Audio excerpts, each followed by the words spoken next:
Sábado de la quinta semana de Cuaresma, conociendo a Jesucristo por el Evangelio. Lectura del Santo Evangelio según San Juan, capítulo 11, versículos del 45 al 57. Muchos judíos que habían venido a casa de María, al ver lo que hizo Jesús, creyeron en él. Pero algunos de ellos fueron a los fariseos y les contaron lo que Jesús había hecho. Entonces los príncipes, los sacerdotes y los fariseos convocaron el Sanedrín. ¿Qué hacemos, puesto que este hombre realiza muchos signos? Decían, si le dejamos así, todos creerán en él, y vendrán los romanos y destruirán nuestro lugar y nuestra nación. Uno de ellos, Caifás, que aquel año era sumo sacerdote, les dijo, ustedes no saben nada, ni se dan cuenta de que les conviene que un solo hombre muera por el pueblo y no que perezca toda la nación. Pero esto no lo dijo por sí mismo, sino que siendo sumo sacerdote aquel año, profetizó que Jesús iba a morir por la nación. Y no solo por la nación, sino para reunir a los hijos de Dios que estaban dispersos. Así, desde aquel día, decidieron darle muerte. Entonces Jesús ya no andaba en público entre los judíos, sino que se marchó de allí a una región cercana al desierto, a la ciudad llamada Efraín, donde se quedó con sus discípulos. Pronto iba a ser la Pascua de los judíos, y muchos subieron de aquella región a Jerusalén antes de la Pascua para purificarse. Los que estaban en el templo buscaban a Jesús y se decían unos a otros, ¿qué les parece? ¿No vendrá a la fiesta? Los príncipes, los sacerdotes y los fariseos habían dado órdenes de que si alguien sabía dónde estaba, lo denunciase para poderlo prender. Palabra del Señor. Gloria a ti, Señor Jesús. Una vez más, Jesús, tal como el anciano Simeón había predicho, aparece como signo de contradicción. Ante el milagro de la resurrección de Lázaro, unos creen en él y otros le denuncian a sus enemigos. Estas actitudes diversas confirman lo dicho en la parábola del rico Epulón. Tampoco se convencerán aunque uno de los muertos resucite. Después, nuestro Señor va, o mejor dicho, los judíos van a hacer referencia a nuestro lugar o a este lugar, haciendo referencia de que estaba en peligro muy posiblemente pues el templo, porque los romanos podían venir a destruirlo todo ante la aparente insurrección que estaba causando Jesucristo, según ellos. Por eso, cuando hacen referencia a nuestro lugar, con esta expresión u otra semejante, como hemos dicho, el lugar o este lugar, se designaba el templo, lugar sagrado por excelencia, y por tanto, y por extensión, toda la ciudad de Jerusalén. Veían el peligro de que podría ser destruido.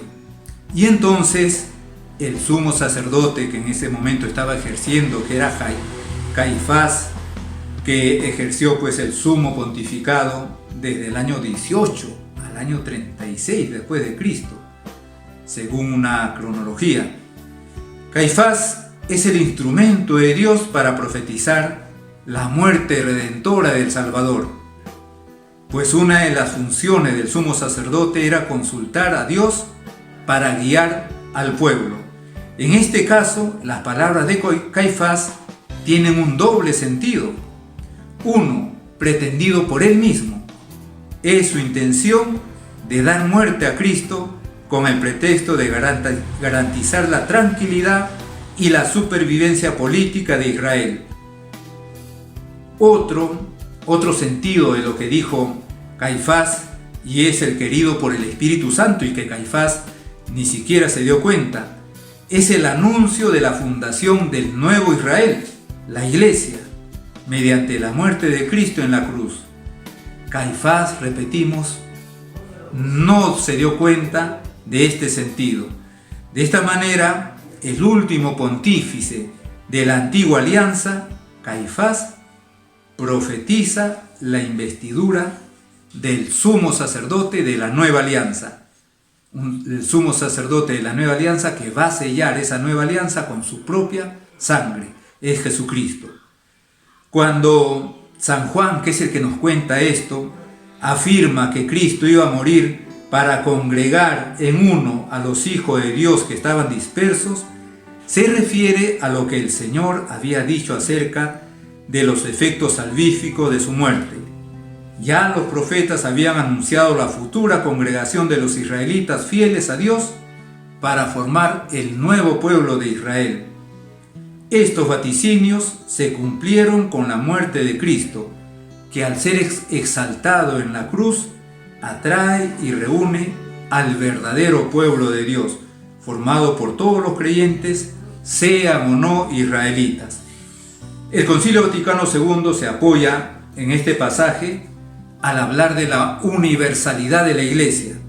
Dice: todos los hombres están llamados a formar parte del nuevo pueblo de Dios, por lo cual este pueblo, sin dejar de ser uno y único, debe extenderse al mundo entero y a lo largo de todos los siglos para que se cumpla el designio de la voluntad de Dios, que creó al principio una sola naturaleza humana y determinó finalmente congregar en la unidad de sus hijos que estaban dispersos.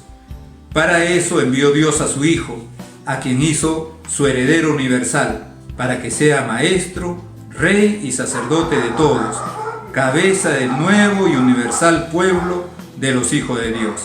Hasta aquí las palabras del Concilio Vaticano II en su documento Lumen Gentium.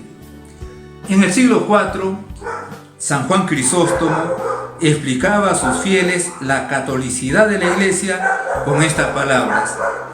¿Qué quiere decir para reunir los que estaban cerca y los que estaban dispersos? Que los hizo un solo cuerpo. Quien reside en Roma sabe que los cristianos de la India son miembros suyos. Más adelante se dice de que ya estaba empezando a llegar la hora de Jesús, pero aún no había llegado. Aún no había llegado la hora de su muerte. Por eso Jesús también actúa con prudencia, poniendo los medios humanos para no precipitar los acontecimientos, porque ya los judíos estaban dispuestos a matarlo. Y por eso Jesús se les escabulle de las manos. Siendo la Pascua la fiesta más solemne de los judíos, los fieles llegaban unos días antes a Jerusalén para prepararse a su celebración por medio de abluciones, ayunos y ofrendas, prácticas que no eran tanto exigidas por la ley mosaica como por la piedad del pueblo. Los mismos ritos de la Pascua, con la inmolación del Cordero, servían de purificación y expiación por los pecados.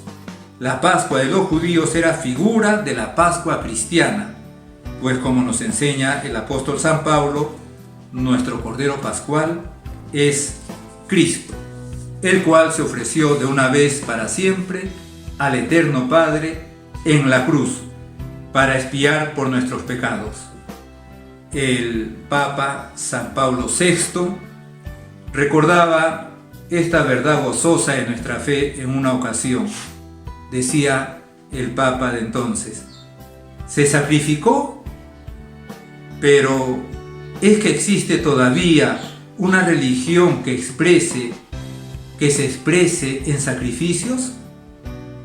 No, los sacrificios de la antigua ley y de las religiones paganas ya no tienen razón de ser, pero de un sacrificio válido, único y perenne, sí que tiene siempre necesidad el mundo para la redención del pecado humano, y es el sacrificio de Cristo sobre la cruz, el que borra el pecado del mundo, sacrificio que la Eucaristía actualiza en el tiempo, dando a los hombres de esta tierra la posibilidad de participar en él. Hasta aquí las palabras de San Pablo VI. Si los judíos se preparaban con tantos ritos y abluciones para celebrar la Pascua, ¿qué no hemos de hacer nosotros para celebrar o participar en la Santa Misa y recibir a Cristo, nuestra Pascua, en la Eucaristía?